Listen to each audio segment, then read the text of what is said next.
Before assembling your Scuba unit, check to make sure that the valve orifice has an O-ring and that it appears to be in good condition. Note that, for DIN valves, the O-ring will be on the regulator first stage. If possible, thoroughly soak your BC's cam band in water. This will allow it to stretch and help ensure a more secure fit. To assemble your Scuba unit, start by having your tank standing upright on a hard, clean surface, and your BC, regulator, and weights within arm's reach. Orient the Scuba tank so that the valve orifice is facing away from you, and the valve turn wheel is on your right. This way, it is as though you were dressing an invisible diver who is standing in front of you, with his or her back to you. Your right will be the diver's right, and your left, his or her left. The next step is to place the BC over the top of the tank and let it slide down into position. Most BCs have a tank height adjustment strap that goes around the neck of the tank. This helps support the weight of the BC while you are fastening the cam band and helps ensure you position the BC at the same place every time. You want the tank high enough so that, if possible, you can reach back and grab the second stage hose, but not so high that the regulator first stage is constantly hitting you in the back of the head. As a starting point, try having the top of the BC even with where the tank body meets the valve. Your instructor will show you how to tighten the cam band or bands.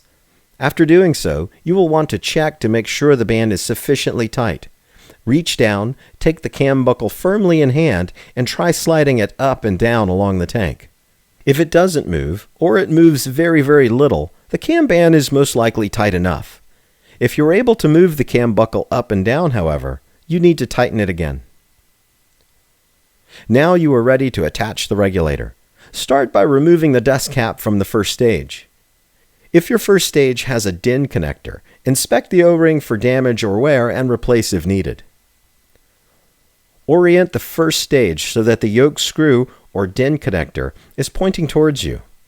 While holding the connector in this position, rotate the first stage body so that the SPG hose is on the left. If the low-pressure hoses are on a rotating turret, turn them so that the second stage hoses are on the right. Now mate the first stage inlet to the tank valve outlet. Make sure everything is properly aligned. Now turn the yoke screw or DIN connector until it's just finger tight. Before pressurizing the regulator, connect the low-pressure inflator hose to the BC power or alternate air source inflator. Your instructor will show you how. Now, while holding the submersible pressure gauge facing away from you, open the valve turn wheel counterclockwise 1/2 turn or until you hear air start to flow. What you should hear at this point is the regulator pressurizing itself. If instead you hear air escaping, either the regulator first stage isn't properly seated or something else is wrong. Turn the valve off and fix the problem before continuing. If the regulator pressurizes successfully, check the SPG to make sure you have sufficient gas. Your instructor will tell you how much this should be. Assuming you have enough gas, go ahead and gently turn the valve all the way on. You will frequently hear divers say that you should turn your valve all the way on, then back a partial turn. The danger in doing so is that you may accidentally turn the valve all the way off and then open it a partial turn. This could leave you starved for air at depth. It does a valve no more harm to gently turn it all the way on than it does to turn it all the way off. The next step is to test the regulator for function. Start by momentarily depressing the primary second stage purge button. This will blow anything that shouldn't be inside the second stage out. If the regulator begins to free flow when you depress the purge button, don't panic. Simply place a finger in the mouthpiece. The airflow will stop. Now, take several breaths from the second stage while watching the submersible pressure gauge.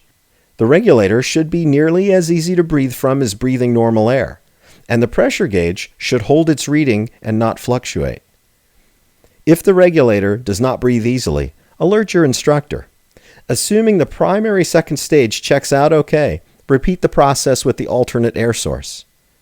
Secure the alternate air source second stage in its holder and clip the instrument console off to one of the D-rings in the front of the BC. If it will be some time before you actually get in the water with the unit, turn the air off so that it doesn't accidentally leak out. Just remember to turn it on again before entering the water. As a final step, insert any weights or weight pockets. Before leaving the unit unattended, either lie it down on its back or secure it in a proper storage rack.